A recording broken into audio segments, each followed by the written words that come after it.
Motivasi itu bohong. Kalimat itu terdengar berani atau mungkin kasar. Tapi jujur aja, seberapa sering seseorang merasa terinspirasi habis nonton video motivasi, tergerak sesaat, lalu besoknya kembali ke kebiasaan lama. Gak ada yang berubah selain rasa bersalah yang makin tebal. Di permukaan, motivasi memang terlihat seperti penyelamat, tapi kenyataannya dia cepat menguap, seperti kembang api yang meledak terang, lalu hilang dalam hitungan detik, meninggalkan langit gelap seperti semula. Bukan karena kurang niat, bukan juga karena malas, tapi karena naruh harapan di tempat yang salah.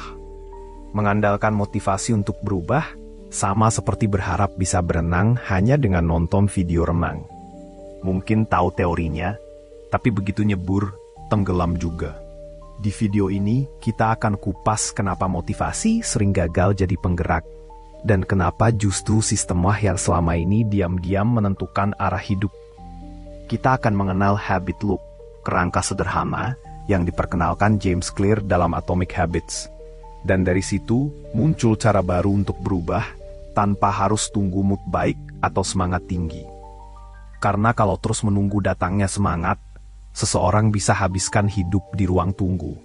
Padahal yang dia butuh bukan inspirasi, tapi arah. Bayangkan seseorang yang baru bangun siang, menatap layar ponsel, lalu terpaku melihat story teman-temannya. Ada yang lagi olahraga, ada yang kerja, ada yang baru selesai baca buku. Di saat yang sama, dia masih di kasur, belum mandi, dan mulai muncul rasa bersalah. Rasa itu mendorongnya mencari obat. Dan seperti biasa, YouTube jadi pelarian. Video motivasi diputar. Kata-kata penuh semangat mengalir. Ada momen tersentuh, air mata jatuh, dan hati membara. Besoknya dia bangun lebih pagi. Coba produktif. Penuh semangat. Tapi 2 hari kemudian, semua memudar. Dia balik lagi ke pola lama, bangun siang, overthinking, scroll, nggak ngapa-ngapain. Bukan karena dia nggak serius, tapi karena dia terlalu menggantungkan perubahan pada sesuatu yang sifatnya rapuh, perasaan. Mood manusia bukan fondasi yang stabil. Ada hari semangat, ada hari ingin menyerah, ada hari bahkan untuk bangun dari tempat tidur aja rasa berat. Masalahnya bukan malas, tapi salah strategi. Seseorang nggak bisa andalkan niat terus-menerus untuk berubah. Karena dalam kenyataan, seringkali perubahan itu perlu dijalankan justru ketika semangat sedang tidak ada. Kita hidup dalam budaya yang memuja motivasi. Padahal yang lebih penting adalah konsistensi. Dan konsistensi nggak dibangun dari dorongan emosional, tapi dari struktur yang bisa berjalan, bahkan saat pikiran sedang gelap dan tubuh sedang lelah.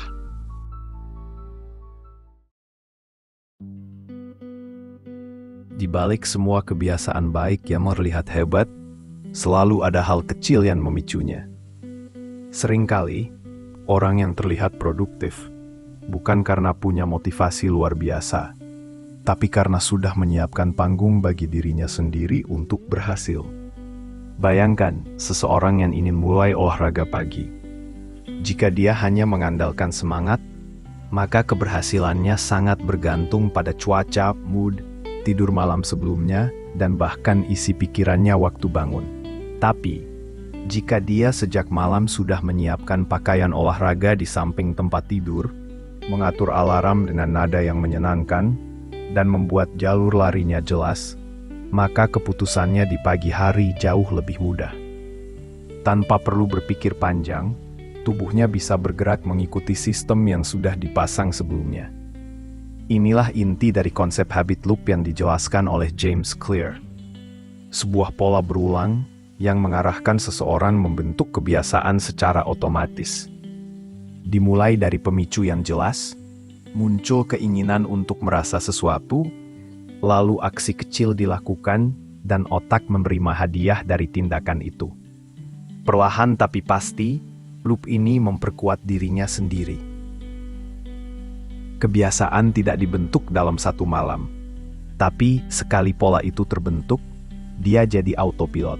Setanpa berpikir pun, seseorang akan tetap melakukannya. Dia tidak menunggu kamu merasa siap, dia hanya butuh kamu memulai. Filsuf Yunani, Aristotle pernah bilang, "We are what we repeatedly do." Excellence, then, is not an act, but a habit.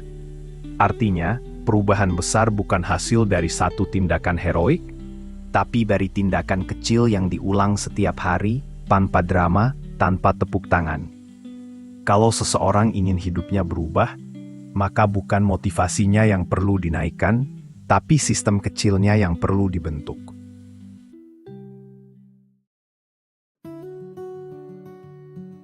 Dalam dunia nyata, perubahan itu bukan soal dramatis.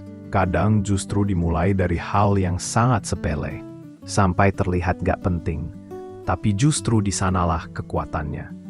Seseorang bisa mulai dari hal sekecil menaruh botol air di meja kerja agar lebih sering minum, atau memutuskan bahwa tiap selesai makan malam, dia akan duduk sebentar dan menuliskan satu kalimat refleksi, atau memilih untuk membaca satu halaman buku sebelum tidur, bukan nunggu waktu luang yang sempurna. Kunci utamanya bukan pada besar kecilnya tindakan, tapi pada apakah tindakan itu bisa dilakukan bahkan saat hati sedang gak niat.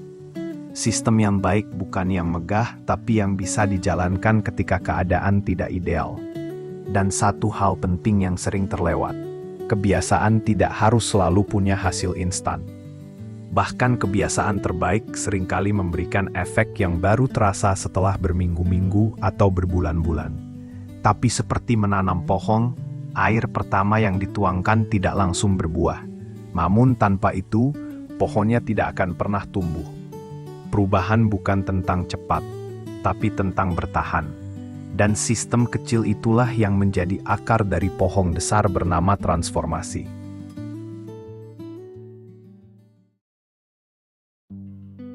Akan ada hari di mana semua terasa terlalu berat. Pekerjaan menumpuk, pikiran kusut, semangat lenyap. Dan di saat-saat itu, banyak orang menyerah, bukan karena lemah, tapi karena tidak punya sistem yang bisa menopang dirinya saat hati sedang rapuh. Justru di titik terendah itulah sistem kecil yang pernah dibangun bisa menyelamatkan. Karena dia tidak butuh niat, dia hanya butuh diikuti. Tidak perlu sempurna. Cukup satu tindakan kecil, cukup satu langkah, cukup satu napas yang dilakukan dengan sadar. Dan dari situlah momentum perlahan kembali. Dari satu kebiasaan kecil yang tetap bertahan saat semua hal lain ingin runtuh. B.J. Fogg, seorang pakar perilaku dari Stanford, pernah berkata, "Tiny habits are the seed of lasting change." Kebiasaan kecil adalah benih dari perubahan besar.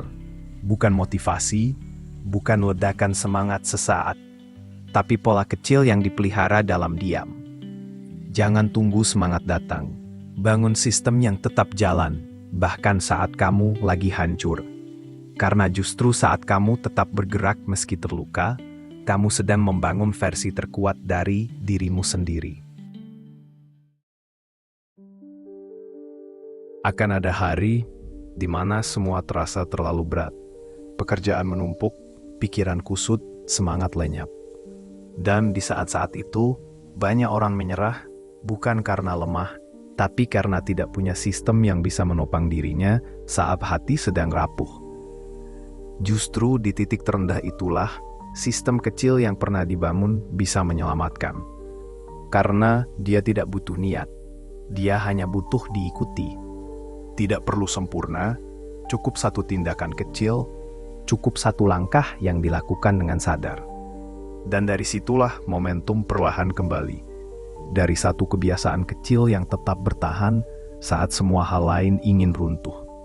B.J. Fogg, seorang pakar perilaku dari Stanford, pernah berkata, "Tiny habits are the seed of lasting change." Kebiasaan kecil adalah benih dari perubahan besar. Bukan motivasi, bukan ledakan semangat sesaat, tapi pola kecil yang dipelihara dalam diam. Jangan tunggu semangat datang. Bangun sistem yang tetap jalan, bahkan saat kamu lagi hancur.